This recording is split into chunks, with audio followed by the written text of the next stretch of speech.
After nearly 2 years on the sidelines, Leslie Smith will step back into the cage on July 12 when she takes on Sinead Kavanagh at Bellator 224 in Thackerville, Oklahoma. The bout, which takes place in Bellator's burgeoning featherweight division, will be Smith's second time fighting at 145 pounds, with her last matchup in the weight class coming back in October of 2011. Following such a long time out of competition, the California native couldn't be more ready to get back in the ring. "I'm super excited," Smith told the Body Lock. "I feel like I'm right back where I like to be. It's been a mission getting back in there, and I'm really excited to have the chance to go fight and do what I love again." Advertisement: Bellator 224 will be the second time that the Peacemaker has fought under the Bellator banner, having been a part of Bellator 7 back in 2009 during the early days of the promotion. During her time away from the cage, Smith has been working towards a Labor and Employee Relations Bachelor of Science degree, something she believes goes hand in hand with her profession. "I feel like my schooling and Bellator are on a big wheel together. This is my second return to school, and it's go, go, go. I'm having fun. I like doing online classes and I like that I'm learning," Smith said. "I find it actually really interesting, so yeah, I'm glad that I'm having a pleasant time with it. And I'm excited about learning." Advertisement: Leslie Smith's return to fighting. It will also be the first fight for the Peacemaker since her release from the UFC, which came after the promotion considered her contract fulfilled after paying the 18-fight veteran her show-and-win bonus when her opponent for UFC Fight Night 128 missed weight. Smith believes the release was retaliation by the UFC for her involvement in Project Spearhead, an organization aimed at forming a fighters' union inside the premier mixed martial arts promotion. "My platform was effectively taken away by being cut from the UFC," she said. "It put a climate of fear and people were really reluctant to voice their support for Project Spearhead, and they were very worried they were gonna get found out and be punished for it, retaliated against, just like I was." The 36-year-old went on to file a complaint with the National Labor Relations Board alleging that she had been retaliated against for engaging in protected union activity and that the UFC improperly classified the promotion's fighters as independent contractors. The charges were ultimately dismissed by the board, which in Smith's opinion was the downfall of the unionization effort. Advertisement: The NLRB right now is very non-worker friendly. It's pro-management, and they're making a lot of decisions that are very pro-management and not beneficial for the workers.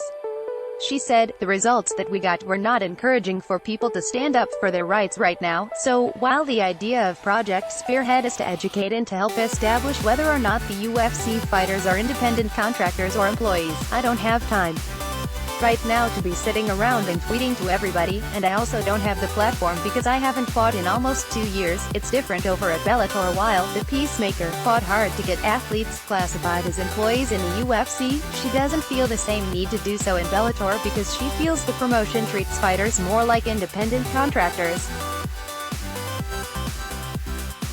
I am really happy to say that there is a lot of differences between Bellator and the control that Bellator has over their independent contractors compared to the situation where I came up with Project Spearhead," Smith said. "Over at Bellator there's not USADA stalking people and forcing them to find whereabouts, and there's no uniforms that people have to wear, and there are cross-promotional opportunities." Advertisement: And that's the biggest difference in Smith's opinion, the flexibility in which Bellator allows their athletes to compete in other promotions. Advertisement: They're pretty cool about letting people fight outside of the promotion. My teammate Carrie Melendez got to fight for Glory after signing with Bellator, and we just saw the RIZIN and Bellator crossover. That's the hallmark of an independent contractor relationship, is the opportunity to go out and pursue your business another place. I don't see a clear path to a union or the same need for one, because there are so many more opportunities for fighters in Bellator, fighting at featherweight focused on fighting more than anything else at the moment. Smith feels that the layoff from competition has been good for her overall and that she'll do well in the 145-pound weight class. "I feel amazing. It's pretty nice. I feel like having that time was a good time for me to focus and really sharpen all my skills, and to get an outside perspective, to be able to be a corner, and a good teammate, and a good training partner, for me to get my body healthy. She said, I feel strong and good. Usually at this point I feel frail, and I feel relatively weak. I've been fighting my whole career depleted, and I've been doing crazy no-carb things, and I'm really excited about how good I feel right now. It's wonderful. 145 is a great thing for me. Over the span of her career, the California native has fought across 3 different weight classes, and though she won't outright rule out a drop to flyweight within the promotion, she thinks that featherweight is the division to be in right now.